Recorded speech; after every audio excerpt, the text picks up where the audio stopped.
guys are looking for a cheap and reliable way to buy your FIFA 23 Ultimate Team coins, and please look no further than FIFAcoin.com. And to celebrate their 11-year anniversary, they've got a huge 10% discount up until the 10th of March, and you can get an extra 5% if you use my code Martain. Link will be in the description.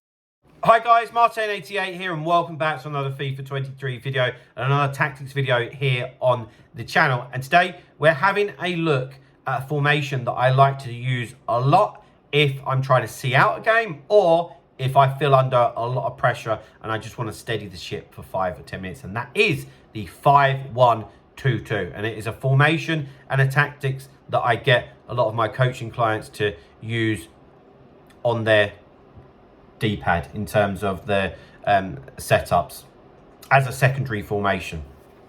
So without further ado, let's get straight into it. So remember that this for me is best used if you're trying to see out a game.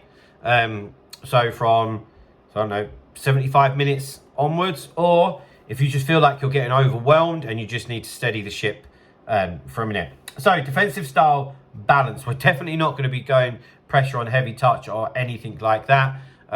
We just want everybody to stay in position. Defensive width, 40, right? Obviously, this is wing backs, so they're very, very wide, and we want to be lovely and compact and make it so difficult for the opponent. So we really tuck them right in. So defensive width, 40. Defensive depth, lowered to 45. We don't want to be a complete sitting duck like this, but equally, we want to make sure that there isn't really too much space in behind. Build-up play, balanced. I feel like that's just always the best, no matter what you're doing, unless you're chasing a game, that is. Because this isn't just going to be attack against defence. We still do have some attacking ambition, or at least to keep the ball in more attacking parts of the pitch. So obviously balanced build-up play will give you that variation and those options. I think doing something like possession, just keeping possession would be suicide. Equally, long ball, it can just get predictable. So balance just gives you that bit of variation, okay?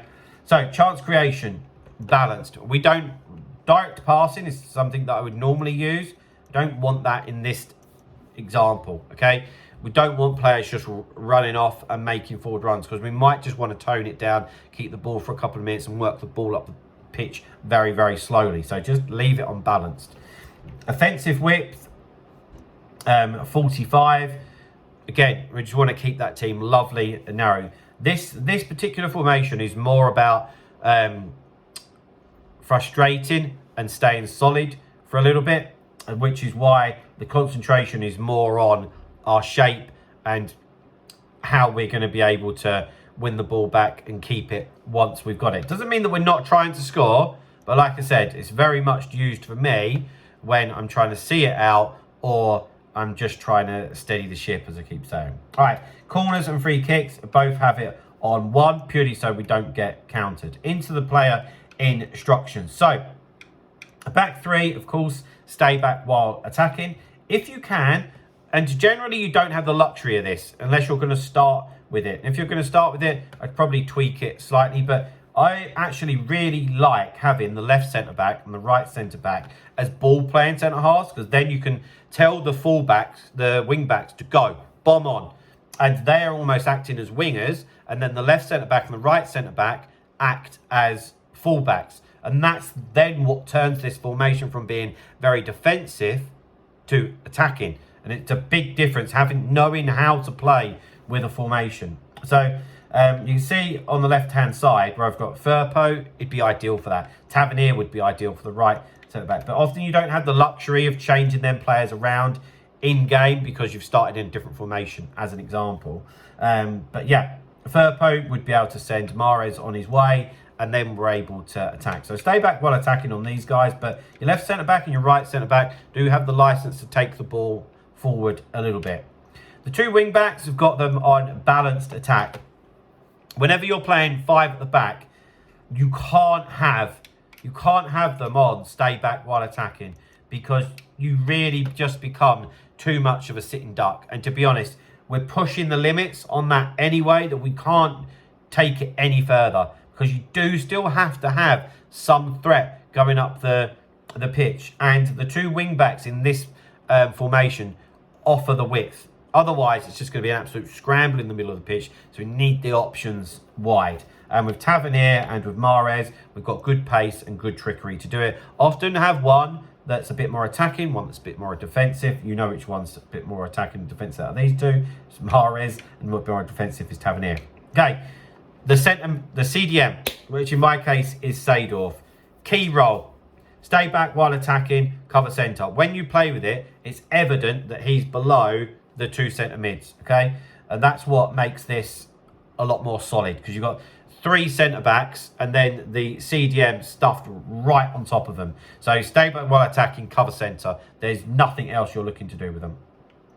These two need to help you get up the pitch, okay? They've got both jobs at hand, both defensively and offensively. So I've got them on get forward, because if we do have the ball with, say, like a Mahrez or Tavernier, they need to venture forward to give us options. Otherwise, we'll be so predictable and easy to pick off from the opposition. So cover centre still, because we really want to clog up the middle part of the pitch. But when we've got the ball, they're going to venture forward. And we can afford to do that. We've still got a CDM and three centre-backs sat there and probably a wing-back. So we've still got 5 players who are going to be sat there no matter what. So we can afford for these two to get forward. Then up front, we've got the usual with the two up there. It's one comes short, one goes in behind. Your fastest one on getting behind, which is Walcott. And then the other one can join in a little bit. So, guys, there we go. There's my 5-1-2-2 tactics, player instructions. Hope that helps you out in some way. If it does, get into the comments. Any questions, of course, let me know. If you're interested in the coaching, of course, let me know as well. But guys, that is going to be it for today. So please drop a like on the video. Subscribe to the channel if you haven't already. And I'll see you guys very, very soon. See you later, guys. Bye-bye.